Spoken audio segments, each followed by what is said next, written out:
வணக்கம், welcome to ஷானஸ் சமையல். இந்த வீடியோவில் ரொம்பவே சுவையான ஹோட்டல் ஸ்டைலில் வெண்பொங்கல் எப்படி பண்ணுறதுன்னு பார்க்கலாம். சரி, ஸ்டார்ட் பண்ணலாம். நான் ஒரு அரை கப் அளவு பச்சரிசி எடுத்திருக்கேன். இது கூடவே ஒரு 1/4 கப் அளவு பாசிப்பருப்பையும் சேர்த்துட்டு இதில் நல்லா 2-3 தடவை கழுவி எடுத்துகிட்டு வந்துடலாம். அடுத்து ஒரு ப்ரெஷர் குக்கரை சூடு பண்ணி அதில் 1 டேபிள் ஸ்பூன் எண்ணெய், கூடவே 1 டேபிள் ஸ்பூன் அளவுக்கு நெய். நீங்கள் மொத்தமாக நெய் வேணும்னாலும் சேர்த்துக்கலாம். இது ரெண்டும் நல்லா சூடானதுக்கு அப்புறமா 3/4 டேபிள் ஸ்பூன் அளவுக்கு மிளகு. இந்த மிளகெல்லாம் நல்லா படபடன்னு பொரியணும். இது நல்லா பொரிஞ்சதுக்கு அப்புறமா 1/2 டேபிள் ஸ்பூன் அளவுக்கு சீரகம், கூடவே 10லேருந்து 15 முந்திரி பருப்பையும் சேர்த்துடலாம். முந்திரி பருப்பு ஆப்ஷனல் தான். அதுக்கப்புறமா 1 டேபிள் ஸ்பூன் அளவுக்கு பொடியாக நறுக்குன இஞ்சி. இதெல்லாம் கொஞ்சம் நேரம் மட்டும் நல்லா அந்த நெய்லேயே வதக்கி விட்டுறணும்.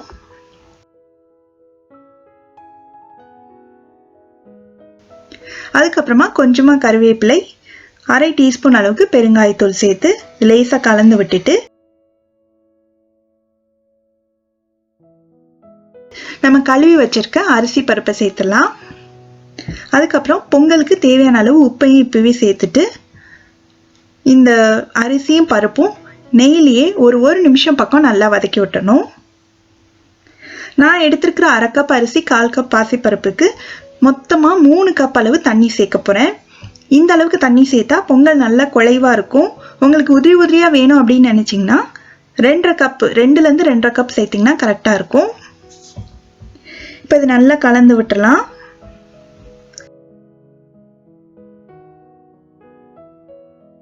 குக்கரை மூடி வச்சு ஸ்டீம் வந்ததுக்கு அப்புறமா வெயிட் போட்டு 5 விசில் வேக வச்சு எடுத்துக்கணும், மிதமான தீயில.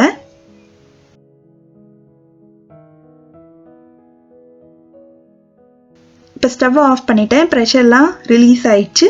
திறந்து பார்க்கலாம். நல்லா கரெக்டாக வெந்திருக்கு. இப்போ கடைசியில் இது சூடாக இருக்கும் போதே மறுபடியும் ஒரு டேபிள் ஸ்பூன் அளவுக்கு நெய் சேர்த்துக்க போகிறேன். இப்போ சேர்க்குற நெய் பொங்கலுக்கு நல்ல ஒரு மணத்தை கொடுக்கும், சுவையும் ரொம்ப நல்லாயிருக்கும். நல்லா கலந்து விட்டுலாம். அவ்வளோதான், ரொம்ப சுவையான வெண்பொங்கல் ரெடி ஆயிடுச்சு. இது சூடாக சட்னி சாம்பாரோட சர்வ் பண்ணுங்க, ரொம்பவே நல்லாயிருக்கும்.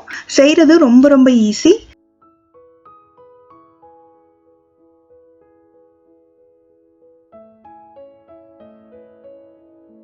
நீங்களும் இந்த ஈஸியான ரெசிபியை கண்டிப்பாக வீட்டில் ட்ரை பண்ணி பார்த்துட்டு எப்படி வந்ததுன்னு சொல்லுங்கள். இதே மாதிரி நிறைய வீடியோஸ் பார்க்கணுன்னா இந்த சேனலுக்கு சப்ஸ்கிரைப் பண்ணுங்கள். ஷானு சமையல், எளிய முறையில் இனிய சுவையில். நன்றி.